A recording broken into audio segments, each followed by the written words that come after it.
function differently, so it's important to know when you're pulling a table in a room, say for a spine, you want one that can tilt. And what's been happening lately is surgeons have been getting tables that don't tilt and they're pissed.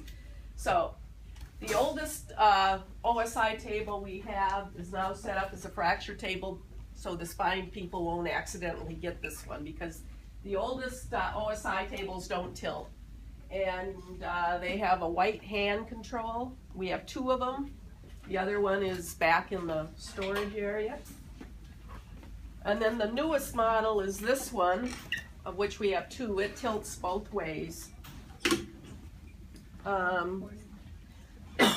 Eventually you can see, if you come this way, that there's a lever that shows which way you're tilting, and shows that it's at neutral now because it's flat.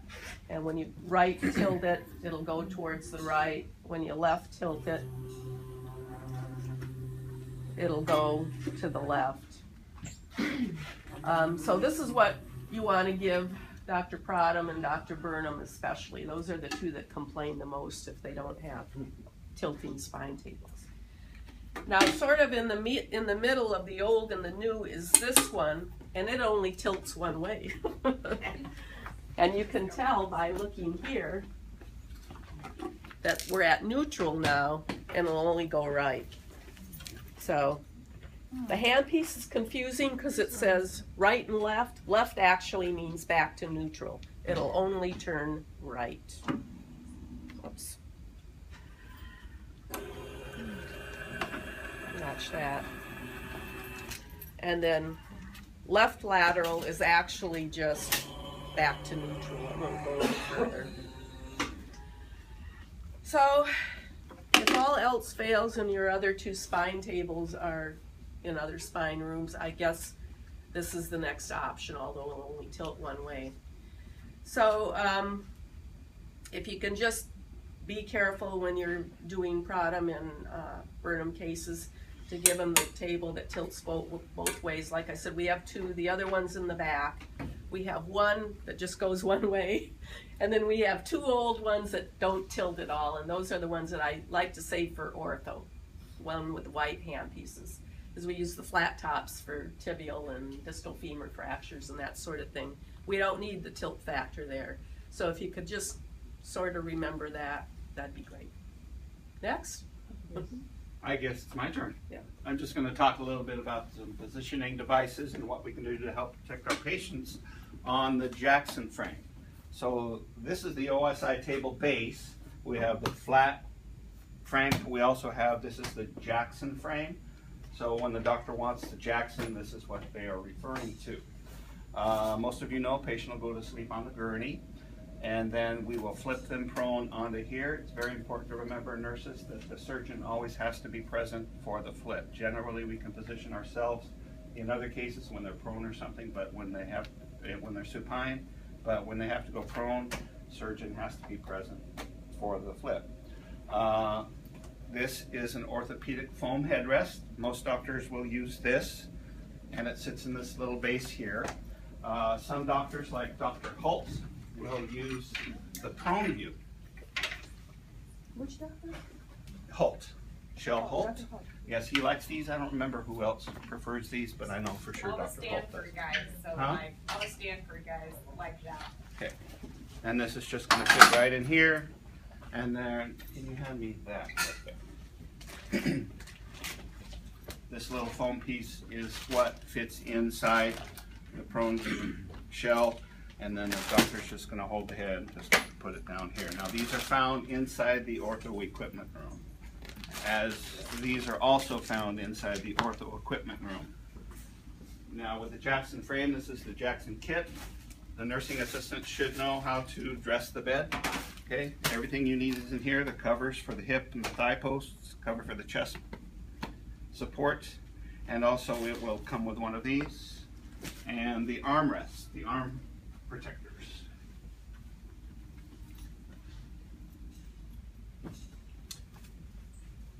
The arm protectors are cut in a way where this little notch here is where the fold is going to go for the elbow.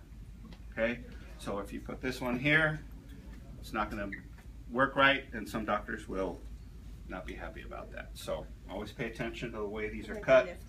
This is going to go here, and this is your left side. Okay? These are the arm boards. Right here, they just go in, and then some doctors prefer the actual post up here, in which case you would turn it, and it would fit up here.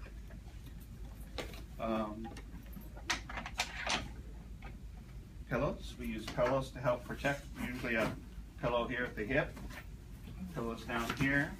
The knees are going to be bent. We have these gel pads that will be covered with pillows, or pillowcases rather, so the patient's skin isn't directly on here. One thing to remember, always make sure the toes are free of pressure. You don't want them digging into anything, so knees are going to be bent on the gel pad. We have safety straps, usually 2. We pad them with a towel or something. It's going to go over the posterior thighs and then the posterior lower legs if the patient is big enough. Foley catheters, just going to go right in here. Important to remember that when you put them back on the gurney after surgery, that the Foley is free, that there's no tension. And I think that's about it. Can I say something? Yes, please. One very, very important factor, please make sure the tables are plugged in, otherwise nothing's gonna work. And the nurses are usually busy doing lines, so you don't always notice that there's no plug for the case, and then they go to start and nothing's going. So please, whoever brings the bed in, make sure they're plugged in. Good point. Also make sure they're locked. The wheels just have manual mechanical locks. There's no electric lock here, so unlock. Each wheel should have one. Shoulder rolls. The shoulders can droop and get trauma to them. So generally with the anesthesia and the surgeon, they'll want you to put little supports here for the shoulders bilaterally. Okay. And then one other thing with the pads on these beds, I don't know if these are old pads, so they probably don't have them on there. Oh, they do. See, it says thigh pad left. It has an arrow on it that shows you which direction it should go. Dr. Ashford will always check this, and it's inevitably always wrong. So if you have the time to check it, make sure they're going in the right direction, they're on the right side, and you have the thigh pads at the thigh and the hip pads at the hip. Okay? They're all labeled. And the proper size. Yeah, and the proper size for your patient. They come in small and large, or small, medium, and There's large? some extra large. Okay. All right. Are we done with Jackson? Does anybody have any questions about the Jackson?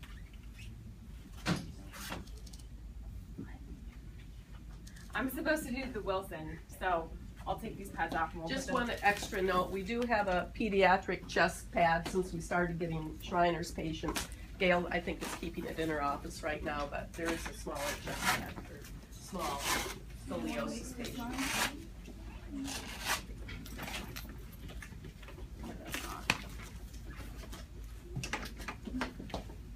And what I meant earlier about the Stanford guys use this, Dr. Holtz, Dr. Tierce, Dr. Hill, and I think Dr. Lauer, the 4 guys that will use the prone view.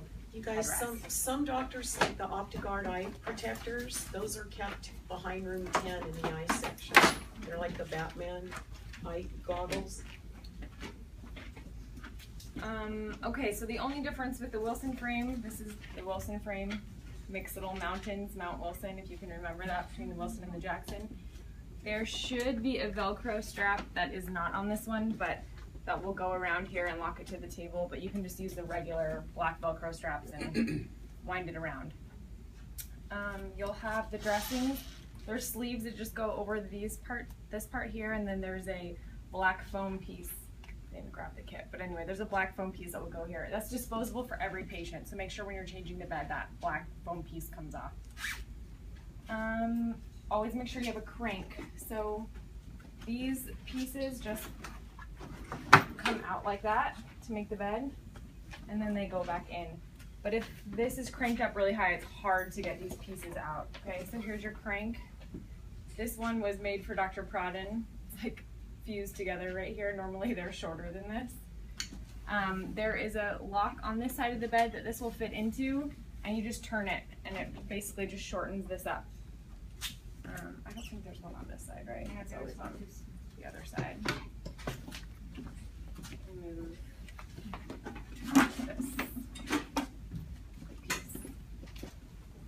right here on the side of the bed. And then just turn it. See how it's moving. Alright. That's all there is to it. If you're working with Dr. Pradden, his rep or the PA or NP will usually be the one to position the crane. Where do we keep that crane? Right here. Usually they should be here, but that's the thing, is a lot of times they're not. Who knows what bed it was on last? So a lot of times in the morning you're running around looking for it. Some people like to leave it on the Midas Rex Basket. unit that he always uses too. You just have to look. Unfortunately. How many cranks do we have now, Karen? I don't know. We have about 3, but you know, a custom made one, just one. Yeah, it's pretty simple to put on to use. So like today for Dr. Pradhan, we should really change this frame, exchange him so that he gets the tilt both ways bed. That's true. That's true. Also, most of these guys like the OSI, whatever base you have. The second one from the bottom is usually safest, so it's kind of where we tend to put it. The second notch on the side if you're switching beds out. Can you repeat what you said about strapping down the bow part of the Wilson? What were you Yeah, saying? some of these guys already have, like, I think you can tell it was ripped off here, but there was like a Velcro piece that went around to kind of lock this to the frame, because if not, this can just lift up very easily. Okay. So try not to use tape, try to use like a Velcro strap to lock that down.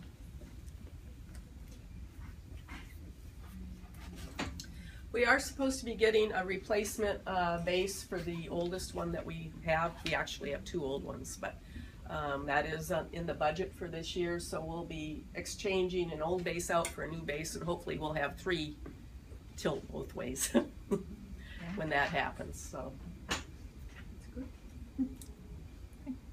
any other questions? I have one more thing to add. For posterior cervical cases, neglected to mention, we do have this Mayfield attachment, which will just replace this and go in here for the surgeon to, you know, put the pins in and such. It's just The rule of thumb with this thing is to loosen everything in the beginning so that the surgeon can put it the way he wants it. And it's just easier to manipulate too. and it just attaches in there and secures there, and then these will come up and attach here. And usually uses the gel horseshoe.